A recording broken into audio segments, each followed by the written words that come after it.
I have been doing it for the past 7-8 years. ಗಾಡಿ ಓಡಿಸ್ಬೇಕಾದ್ರೆ I am the last person to get into a road rage. We are a population of 140 crores. ನಾವು ಎಲ್ಲರೂ common ಆಗಿ share ಮಾಡುವಂಥ ಒಂದೇ ಒಂದು ಜಾಗ ಅಂದರೆ ರೋಡು. ನಮ್ಮ ಮನೆ ನಾವು ಎಲ್ಲರ ಜೊತೆ ಶೇರ್ ಮಾಡಲ್ಲ, ನಮ್ಮ ವರ್ಕ್ ಪ್ಲೇಸನ್ನು ನಾವೆಲ್ಲರ ಜೊತೆ ಶೇರ್ ಮಾಡಲ್ಲ. ರೋಡ್ ಅನ್ನೋದು ಒಂದು ಫ್ಲೋಟಿಂಗ್ ಪಾಪ್ಯುಲೇಷನ್ ಜೊತೆ ನಾವು ಆಲ್ವೇಸ್ ಶೇರ್ ಮಾಡುವಂಥ ಒಂದು ಜಾಗ. ಅಲ್ಲೇ ತಾಳ್ಮೆ ಇಲ್ಲ ಅಂತಂದರೆ ಜೀವನದಲ್ಲಿ ತಾಳ್ಮೆ ಯಾವಾಗ ಬರುತ್ತೆ? That is the place you have to show that you are patient with India. And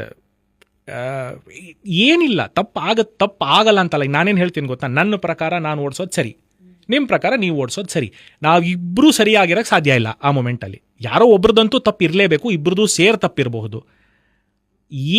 ಆ ಜಾಗದಲ್ಲಿ ನಿಂತು ಆ ಜಾಗದಲ್ಲಿ ಅಷ್ಟೊಂದು ಕೋಪ ಬರೆಸ್ಕೊಂಡು, ಅಷ್ಟೊಂದು ಇದು ಮಾಡಿಕೊಂಡು, ಒಬ್ರಿಗೊಬ್ರು ಇದು ಮಾಡಿ, ಬೇರೆ ಟ್ರಾಫಿಕ್ಕನ್ನು ಬ್ಲಾಕ್ ಮಾಡಿ, ನಾವು ಬ್ಲಾಕ್ ಮಾಡಿಕೊಂಡು, ನಮ್ಮೂಡು ಹಾಳಾಗಿ, ಇಡೀ ದಿನ ಹಾಳಾಗಿ, ಇದೆಲ್ಲ ಮಾಡೋಕ್ಕಿಂತ ಸಿಂಪಲಾಗಿ ಅವ್ನಿಗೊಂದು ಸ್ಮೈಲ್ ಕೊಡಿ, ಮ್ಯಾಕ್ಸ್ ಟು ಮ್ಯಾಕ್ಸ್ ಕೈ ಎತ್ಬಿಟ್ಟು ಸಾರಿ ಅಂತ ಹೇಳಿ. You don't lose anything. ನಿಮಗೆ ನಷ್ಟ ಇಲ್ಲ, ಸಾರಿ ಹೇಳೋದ್ರಿಂದ ಏನೂ ತೊಂದರೆ ಇಲ್ಲ.